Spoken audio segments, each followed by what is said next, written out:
안녕하세요. 골프 좋아하시나요? 아니면 가끔 중계만 보시는 편인가요?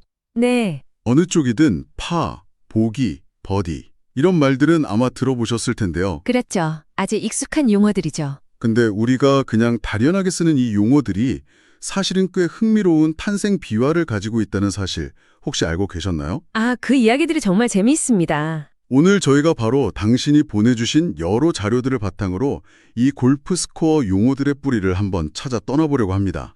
이게 단순히 점수를 부르는 말을 넘어서 역사와 문화, 심지어 상상 속 존재까지 막 얽혀 있더라고요. 네, 맞습니다. 생각보다 훨씬 재미있는 이야기들이 숨어 있으니까 한번 제대로 파헤쳐 보시죠. 네, 오늘 우리가 살펴볼 이 골프 용어들은 단순한 명칭 그 이상입니다. 여기에는 뭐랄까, 19세기 후반부터 20세기 초까지 영국과 미국을 오간 그 문화적 교류, 또 시대상의 변화, 그리고 사람들의 어떤 재치와 상상력 같은 것들이 녹아있죠. 스포츠 용어가 어떻게 탄생하고 또 어떻게 일상 언어에까지 영향을 미치게 되는지 그 과정을 아주 생생하게 엿볼 수 있을 겁니다. 좋습니다. 본격적으로 스코어 용어를 살펴보기 전에요. 워밍업 삼아서 골프 자체의 기원에 대해서 아주 잠깐만 짚고 넘어갈까요? 네, 좋죠. 여러 설이 있지만 역시 스코틀랜드 이야기가 가장 유명하죠. 그렇습니다. 가장 널리 퍼진 이야기는 한 600년 전쯤 스코틀랜드 해안가 목동들이 양치기 지팡이로 돌멩이를 이렇게 쳐서 토끼굴 같은 구멍에 넣었던 놀이에서 시작되었다는 설입니다. 아, 토끼굴이요? 네, 골프의 성지로 불리는 세인트 앤드루스가 바로 그 스코틀랜드에 있죠. 맞아요. 이게 얼마나 인기가 많았는지 15세기 스코틀랜드 국왕 제임스 2세는 국민들이 그 국방훈련인 활 쏘기는 안 하고 골프만 친다면서 금지령까지 내렸을 정도였다고 합니다. 와, 금지령까지요. 대단했네요. 네. 그런데 그 GOLF라는 이름 자체에 green, oxygen, light, friend 이런 단어들의 약자라는 좀 귀여운 해석도 있던데요. 이건 그냥 재미로 하는 이야기겠죠? 아, 네. 그 푸른 잔드에서 신선한 공기를 마시며 빗속에서 친구와 함께 걷는다. 이런 의미를 담은 재치 있는 해석인데요. 어디까지나 후대에 좀 만들어진 이야기일 가능성이 높습니다. 그렇겠죠? 실제 어원은 네덜란드어 콜프, 스코틀랜드 게일어에서 왔다는 등 여러 설이 있지만 명확하지는 않아요. 중요한 건 스코틀랜드에서 체계화된 골프가 영국 전역과 또 미국으로 퍼져나가면서 오늘날 우리가 아는 형태로 발전했다는 점입니다. 좋습니다. 그럼 이제 진짜 본론으로 들어가서 골프 스코어의 가장 기준이 되는 파부터 시작해볼까요? 이건 어디서 온 말인가요? 이 파는 라틴어 파에서 유래했는데요. 동등한, equal, 평균, average, 표준, 스탠다드 이런 뜻을 가지고 있습니다. 아, 표준. 네, 금융시장에서 주식의 액면가를 파 밸류라고 하잖아요. 그거랑 같은 어원이죠. 아, 그렇군요. 골프에서는 19세기 후반 영국에서 처음 쓰이기 시작했습니다. 당시에 골프 코스가 점점 정비되고 선수들 실력도 막 향상되면서 각 홀마다 어느 정도 치는 것이 표준적인 실력인지 그 기준이 필요해진 겁니다. 아, 그냥 막연히 잘 친다 못 친다가 아니라 뭔가 객관적인 기준점이 필요했던 거군요. 정확합니다. 처음에는 클럽마다 또 코스마다 기준이 조금씩 달랐어요. 하지만 점차 이 홀은 숙련된 골퍼라면 몇 번 만에 넣는 것이 이상적이다. 이런 개념이 생겨난 거죠. 네네. 예를 들어보면 1870년에 영국 리버풀 근처의 한 골프클럽에서 코스 완주에 필요한 타수를 계산하면서 더 파라는 용어를 사용했다는 기록이 남아 있습니다. 기록이 있군요. 네, 이것이 점차 퍼져나가면서 파가 기준 타수의 의미로 자리 잡게 된 거죠. 그럼 지금처럼 홀마다 파3, 파4, 파5 이렇게 딱 명확하게 나뉘게 된 건 언제부터인가요? 그 기준이 공식적으로 표준화된 것은 20세기 초반입니다. 좀 더 정확히는 1911년에 골프 규칙을 관장하는 영국의 R&A, 왕립골프협회죠. 그리고 미국의 USGA, 미국골프협회가 각 홀의 길이를 주된 기준으로 삼아서 파 기준에 정립했습니다. 아, 길이 기준이군요. 네, 아주 단순하게 말하자면 짧은 홀은 파3, 중간 길이 홀은 파4, 긴 홀은 파5로 정한 것이죠. 네. 그래서 보통 18홀 코스 전체의 파 합계가 72타, 파 72가 되는 경우가 많은데요. 이게 바로 그 코스를 완벽하게 공략했을 때의 이론적인 표준 점수가 되는 셈입니다. 그렇군요. 와, 파가 이렇게 합리적인 기준과 표준화 과정을 거쳐서 탄생했다면 이 보기는 이름부터 뭔가 좀 다른 느낌인데요. 네, 그렇죠. 파보다 한타 더 친 스코어를 뜻하는데 혹시 이것도 뭔가 재미있는 유래가 있나요? 아까 자료에서 그 보기맨 이야기가 잠깐 나왔던 것 같은데요. 네, 여기서부터 이야기가 정말 흥미진진해집니다. 오, 놀랍게도 이 보기는 원래 지금의 파처럼 기준 타수를 의미하는 말이었습니다. 네, 잠깐만요. 보기가 원래 기준 타수였다고요? 지금은 파보다 못한 스코어인데요? 어떻게 된 거죠? 네, 그것도 파라는 개념이 정착되기 이전에요. 와, 그 배경에는 아주 재미있는 문화적 요소가 숨어 있습니다.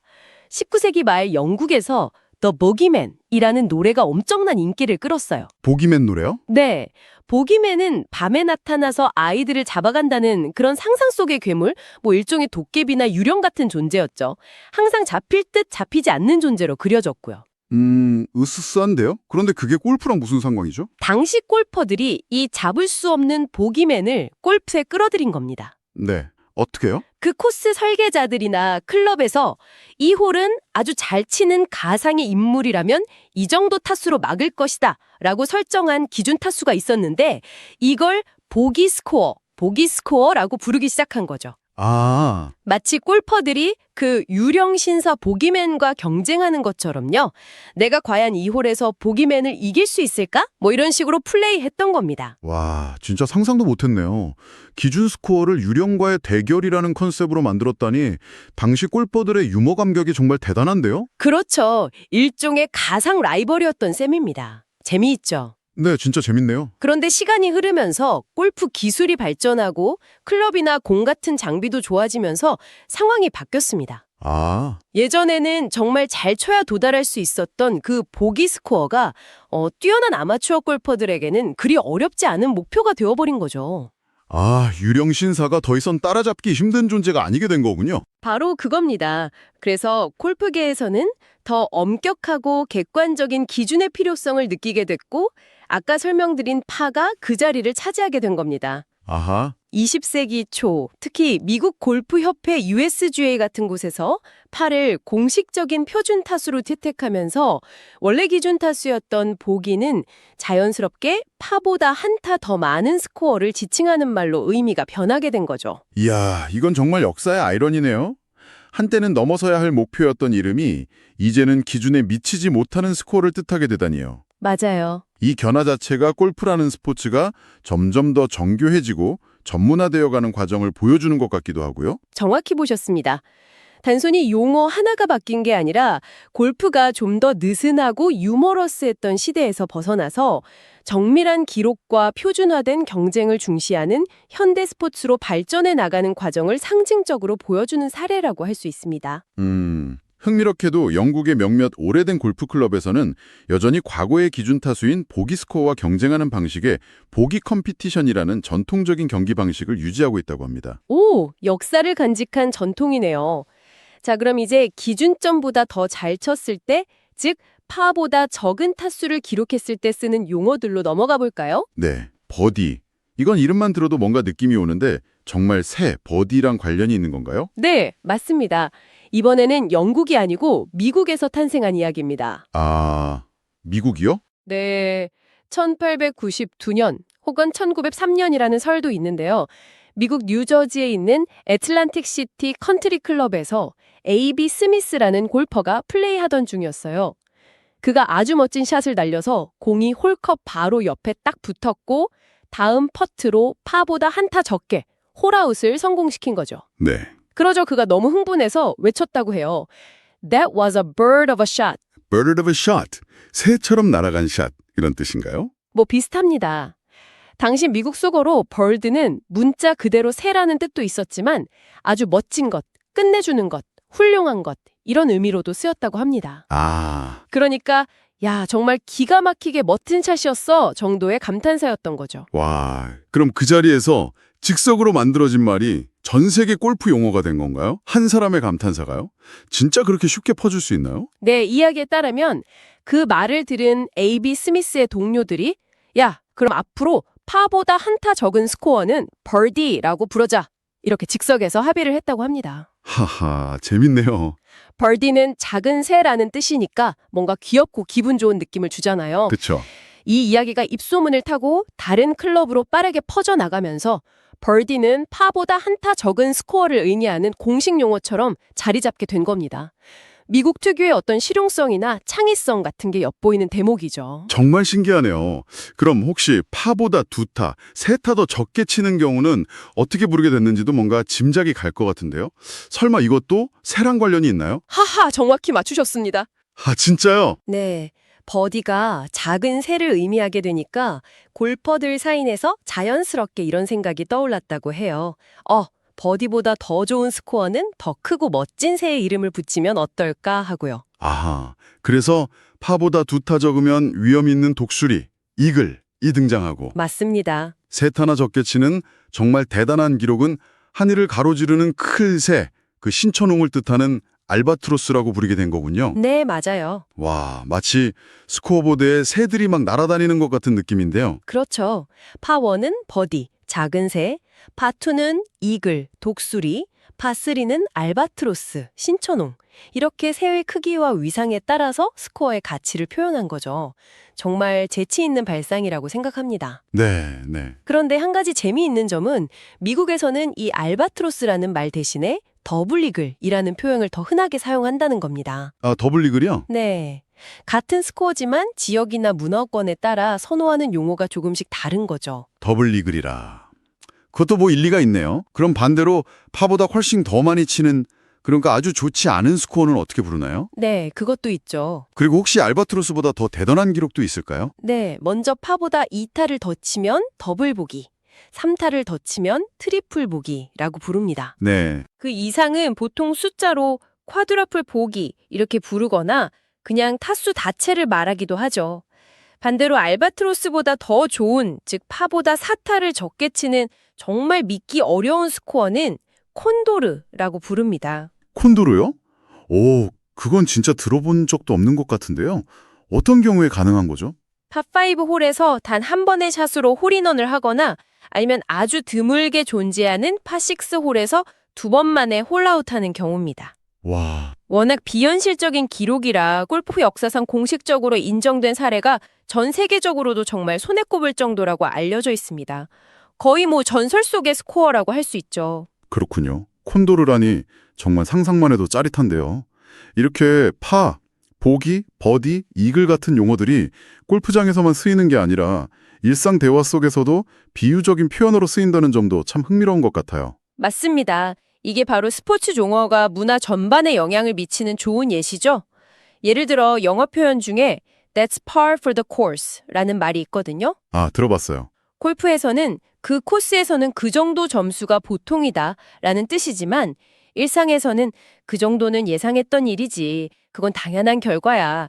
별일 아니야. 뭐 이런 의미로 아주 흔하게 쓰입니다. 어떤 상황이 특별하지 않고 예상 범위 안에 있다는 그런 뉘앙스죠. 아, 그렇군요. 그 표현이 여기서 나온 거였네요.